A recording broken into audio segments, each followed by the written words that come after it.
Right, Assalamu alaikum and good day to everyone. So welcome back to another session of EAS. So this would be our second week of lecture. Now last week, in our first week, I already introduced you to the RPP, introduced you to the course outline, and we did a little bit of exercise in terms of preparing you for the higher education. So before we move on to this week's topic, I'd like to remind you that once again, the submission of your task is very important. That is the proof of your attendance. Okay, so even for today, okay, so you listen very carefully and pay attention to the lecture. And once we finish, I'll provide you with the tasks for this week. And when you submit the task, then only we will take your attendance. That is the proof of your attendance. So as you know, if you don't have enough attendance, you'll fail the subject and you'll be barred from taking your exam. So we don't want that. So please be mindful. Please make sure that every week, whenever I provide you with the task, please do the task. Okay, so now moving on. So for today, my plan is we're going to do a topic in terms of listening. Now you might be wondering, why are we doing a topic on listening? Okay, it's something that everybody knows. You have done listening, your whole life. Even in primary or even in your secondary school, you have done listening. So why do we call this an introduction to listening? Okay, now to be honest, most students, not just students, but most people, even though they do listening, but they are not doing it right. They are not doing listening. They're actually doing hearing. So what is the difference? Okay, that's what we'll try to uncover in this topic. Okay, we want to dwell deeper. You think that you know listening, but in reality, there's so many layers, so many factors, so many surrounding environment that affects and influence listening. Okay, so that is what we want to know in this topic. Okay, so now, first question, the jackpot question. What is listening? Now, if you ask a group of people, okay, what is listening? They would provide you with the answer, is hearing. And if you say, what is hearing? They will say, listening. Because that is the misconception, that we think that is actually the same thing. No, both of them are two different, very different things. Okay, so what are they? Okay, I'll explain later. Now, what is listening? So listening is actually, it's following and understanding the sound. It is hearing with a purpose. It is hearing with the purpose. That is actually the key word. It is hearing with a purpose, which means that when you hear, you are hearing without a defined purpose. You are not actively engaged. That is hearing. Okay, but listening, you are active. You are involved in it. Okay. So, listening is also is a process of receiving and constructing meaning from and responding to spoken or non-verbal messages, to hear something with thoughtful attention. Okay, now let me explain. When you listen to something, okay, when you listen to a conversation, when you listen to a speech, you are receiving that information. Am I right? You are receiving because you're listening. You are receiving. But the point where it changed to an active listening is when you receive and then you construct your own meaning from the point that was mentioned in the speech. So you receive and then you analyze and you construct your own meaning. Okay? And then you are able to respond. You respond either, you ask questions, or either you give a summary, or either you make a conclusion. Okay? That is what we call as listening. So you see, there are a few key components that is involved in listening. You receive, you analyze, and then you construct your own, and then you respond. So you see, there are actually four key components there. Receive, analyze, construct, and respond. Okay. Now these are things that we may not have, thought about when we listen to something. Okay. That's why I said we want to dwell deeper into understanding the concept of listening here. Okay. This is, the lifelong battle that we want to understand. What are the difference between listening and hearing? Okay, so hearing is a physical process, is natural, but it is passive passive means you are not actively involved. For example, when you get into your car, you turn on the engine, you put on the radio, and you drive. While you are driving, you are listening to the audio, isn't it? You listen to the radio, but you're not really actively involved. Okay, you're not listening to all the lyrics. You're not really analyzing the words. You don't really have to construct meaning of the words in the lyrics. You don't have to respond. So you are basically just hearing. Understand? Okay, that's the difference. Whereas listening is a physical and mental process. You are active. Why? Because in listening, you are hearing, okay? But you also have to analyze, and then you also have to construct, and then you also have to respond. So that's the difference between hearing and listening. So for example, now at the moment, even though you're watching this, you have the visual aspect, but you're also listening to my instruction. You're listening to my lecture. Okay, because after you have listened, when you receive, you'll also have to analyze what I'm telling you right now. And then you have to construct your own meaning. From whatever that I mentioned today, whatever that I'm lecturing you, you have to construct your own meaning. And then later on, you'll have to respond. Okay, I'll ask you to do a summary, for example, or I'll ask you to ask questions, for example. So you have to respond.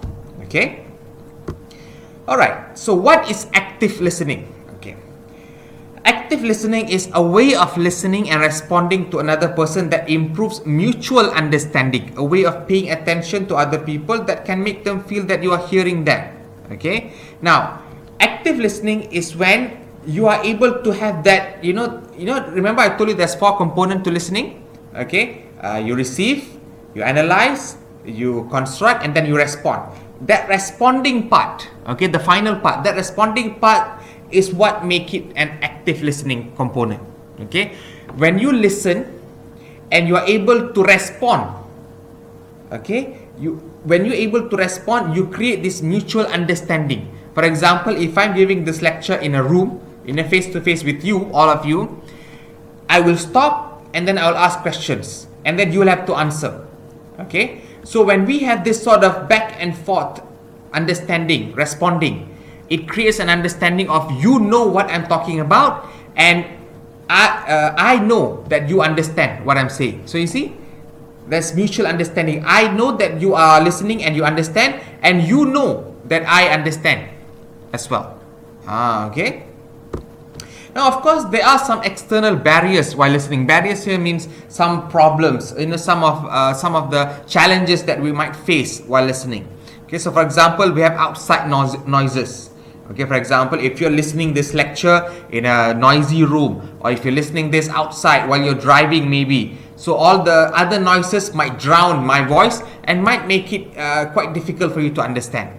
Unclear recording. Okay, for example, if you listen to maybe a lecture from a British person, okay, someone with a heavy accent of British English, so it might be quite difficult to catch what they're saying.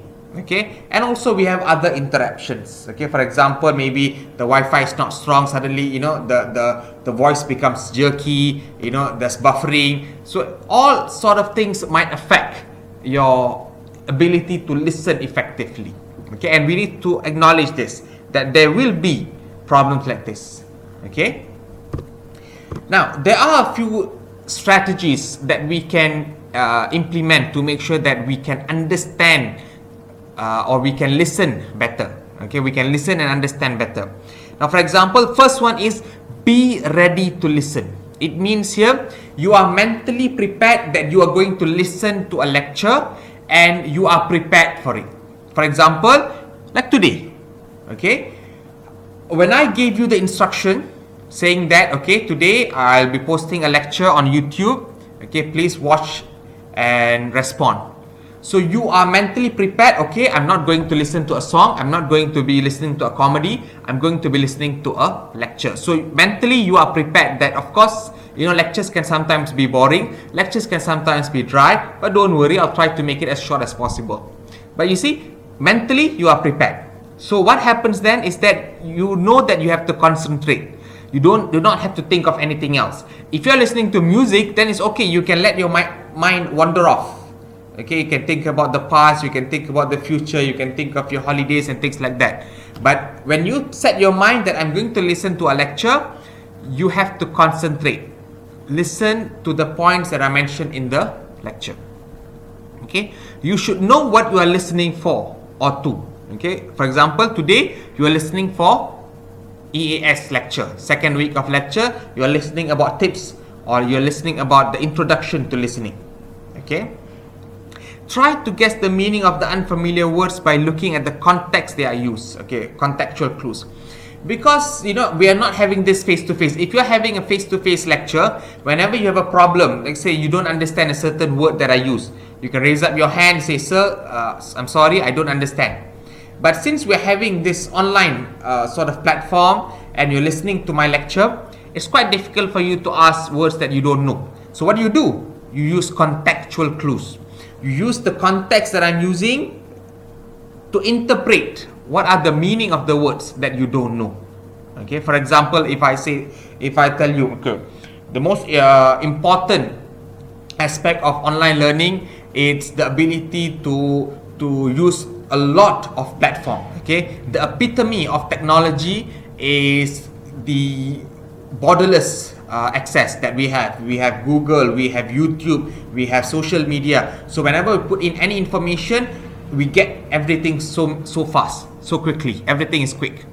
So you see, you might have not caught the word epitome that I use. So you're wondering, what is epitome? But when you look at the context that I'm using, okay, technology, okay, the importance of technology, and I said the epitome of technology is blah blah blah. So you might understand, okay, epitome might mean the advantage or the importance or the core found, okay, the core of technology is borderless. So you see, that's how you make that connection of contextual clues. And then jot down important details. If there's any important detail, you jot down, okay? And don't try to write down all the words. Don't try to write everything. Okay, then you beat the purpose. You are not listening, you are just writing. Okay? And write using abbreviation and try to make sense of what you are listening to. Okay? Now, moving on. Listening for main ideas. What is main idea? Whenever you listen to a lecture, there must be a main idea. What is the general idea of it? Okay? Now, whenever you listen to a lecture, something that is very academic, something that is very, it's going to be boring in a layman's term, there will be a certain structure that they follow.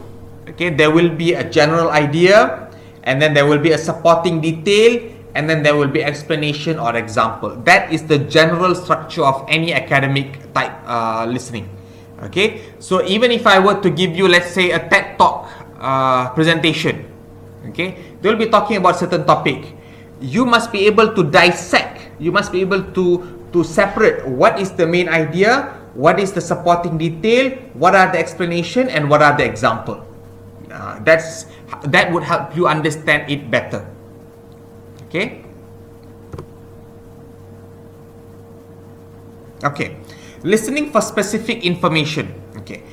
In our daily life, we listen to various types of listening text, announcement, conversation, speeches. When we listen for specific information, pay particular attention to the details. Now, if you're listening for specific information, for example, if you're listening the news, okay, maybe if you open, if you switch on the radio at 5 or 6 p.m. every day, there will be the press conference of MKN, or press conference from Datuk Hisham, okay, Datuk Nur Hisham, about the current situation of the COVID-19 pandemic. So you are not listening for general idea. You are listening for specific number, right? You're looking for that number. How many cases today? Okay, how many cases, how many recovered cases today? How many deaths today? And then where are the cases? For example, okay, Johor 15 cases, Selangor 120. So you are listening for specific information. And you see, how do you get this specific information? It comes from knowing what you are listening to. Because the moment you switch on that radio at 6 or 6:30 and you listen to the first part, the introduction part, when he introduced, okay, today, okay, we're going to talk about the COVID-19 situation as of 20th October, as of 12 p.m. So you straight away register in your mind, okay, he's going to give me the numbers. So your mind is ready to catch all these numbers that are provided. Okay. Now, listening for note taking. You see, there are different components. Okay, listening for specific information, and then there's listening for main ideas. There's also listening for note taking. Okay, for example, like what you are doing today. Okay, you're listening for lecture. Lecture is where you have to listen for note taking. Now, while listening to the audio, jot down the important points only. Whatever that you think is important, you jot down. If you think it's not so important, if for example, nowadays lecturers will even provide the lecture slide to you, then there's no need for you to jot down anything because you can get it later. Okay, so you just pay attention to the lecture, to the listening, to the audio. Okay, and you also must be able to differentiate what is relevant and what is irrelevant. It doesn't mean that every lecture, all your lecturers, whenever they do a presentation, whenever do the lecture, everything is relevant. No, it's human concept that whenever we talk, there are certain part that we may have missed out, or there are certain part that we bring in that are irrelevant, they're not important. Okay, so it's the job of the listener to be able to dissect, to be able to differentiate what is important and what is not important. Okay, so leave out the unnecessary details. Okay, if you have illustration, okay, illustration means pictures. Okay, if you have examples and they're repeated, if there's any repeated information, you may leave out. But you know that repeated information is the most important information. That is why the person is repeating it so many times. Okay? Okay, now, an important part of listening, like I said, okay, there are 4 components to listening, right? You receive, you analyze, and then you construct, and then you respond. So in the construction part, okay, you must be able to summarize the information that has been given to you. Okay, so how do you summarize? Okay, first of all, a summary in listening is a repetition of what has been said by the speaker in the listener's own word. Okay, whenever I mention a thing, whenever I mention something that I've repeated, I'm sure you have noticed by now there are few things that I repeat so many times. Then you know that is the most important thing, and that must be in the summary. Okay? And then summarizing involves taking the main points of the received message and reiterating them in a logical and clear way. Now, this is what I say. You have construct on your own, and then you must be able to respond. So whatever information that I give you, I am following my own thought, my own order. But when you listen, you can, you are able to transform the information. You are able to interpret it differently. It's up to you. Okay? A good summary can verify that people are understanding each other, can make communication more efficient, and can ensure that the highlights of communications are captured and utilized. Okay? It must mean that when a good summary is something that, when I read your summary, or for example, if I say, okay, please do a summary of my lecture today. Okay, you write your summary, let's say it's 1 page. If I were to give this summary to someone who was not in this lecture, they should be able to understand the gist of what we did today, what was shared in this lecture. You understand? It must be that, it must be that effective, it must be that clear, that someone who was not in this interaction, okay, someone who's not watching this video, once they read your summary, they can still understand what we talked about today. That is an example of a good summary. Okay. Now, people often summarize when the original material is long or to emphasize key facts or point. Now, most of the time, people summarize whenever, if let's say I give you a text. The text is like 10 pages. I'll ask you to do a summary. You do a summary and you compress everything to 1 page. So that is the same concept. When you do a summary of an audio, you don't write everything. If the audio is like 30 minutes long, you don't do a summary of 30 minutes. No. Summary means you compress. So if I do a lecture for 30 minutes and I ask you to make a summary of this, it must be only important points, relevant point. Something that maybe accounts to 5 or only 10 minutes. Okay?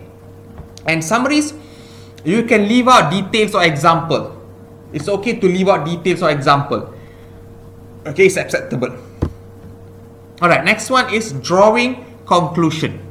Okay, so what is the difference between making a summary and drawing a conclusion? Now, summary, you are compressing everything that we have mentioned, that you have listened to. Okay, you take out the important points, you take out the supporting details, what are the main ideas, you put everything there together. Okay, so everything is taken from the audio, okay, from the points. But drawing conclusion means you make your own interpretation. Okay, maybe from, let's say, okay, I'll give you an example. From the lecture that we had today, your interpretation could be different based on individual. Okay, maybe student A, their interpretation is, okay, listening is actually very easy. It's not that difficult. Okay, as long as you can follow the strategy, as long as you have good practice, it will be very easy. Student A. Student B, they might interpret based on the conversation that we had, based on the points that I've given you. Student B, interpretation different. He might think, oh, this listening is quite difficult, huh? I didn't know that we had 4 factors, four components. Okay, we have to listen, receive, and then we have to analyze, and then we have to construct, and then we have to respond. I didn't know that we had this. It's quite difficult. It's not straightforward. So you see, different interpretation. But the thing is, they listen to the same lecture. So that is drawing conclusion. That is up to you, individual. Okay, so you are able to judge based on your own experience, based on your own background, based on your own understanding. You can create your own conclusion. That is why it says drawing. So literally, you draw your own conclusion. Okay. Now, of course, to come to a conclusion, we require logical reasoning and critical thinking skill. You must be able to, this is another component of tertiary level. Okay, remember I told you last week, surviving in higher education, right? So one of the most important aspects of surviving in higher education, surviving in university, is you must have this concept of never agree with everything. In school is okay.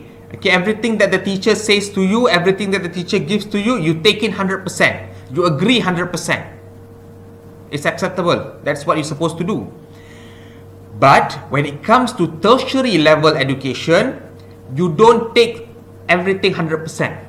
You must be able to fight. You must be able to think logically. You must be able to reason. You must be able to judge. Is this true or not?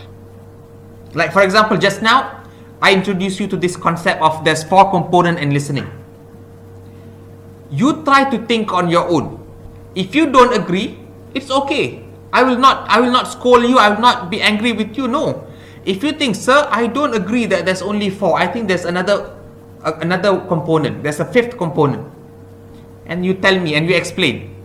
Okay. If it's reasonable, we accept. Or if you think, sir, I don't agree there's 4. I think there's only 3. Or I think we don't even need 3. We only need 2. Okay. You give your reasoning and we accept. Okay. So anything that you listen to, don't listen to it 100%. Don't take it 100%. You must be able to, to debate. You must be able to ask questions. Is this right? Is this true? I don't think so. That is how you determine a student who is ready for tertiary level and a student who's still in the school environment. In school, yes. Remember the concept that we normally use, in school, everything is spoon-fed to you. You take it in, everything. You don't fight. Everything, take it in. But in tertiary level, in university, you must be able to ask questions. In every opportunity, in every point that you think, hang on a second, I don't think this is right.